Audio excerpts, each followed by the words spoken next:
Pero sinubukan ko rin namang magpa-post sa Digo City Guide. Yan yung kilalang dito advertising, Facebook advertising page. Ang galing mo pala dyan Hindi ko alam Sinubukan ko at nakita yun ni Mayor Joseph. Pumunta sila dito.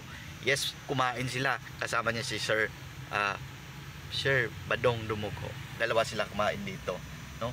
At lagi yun sa isip-isip ko, ito na, panalo na to. Yayaman ako dito. What? Pero hindi ako yumaman. Nagkautang-utang pa ako at marami akong nautang nun.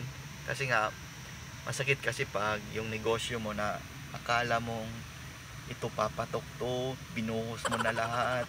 Alam mo na talaga sa loob mo na kaya mo tong patakbuhin, kaya mo pa tong magpa-franchise.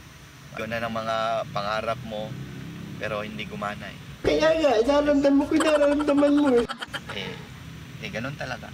Hindi siya gumana. Oo, hindi siya gumana. Hindi ko alam kung bakit. Parang hilaw pa yata yung market noon.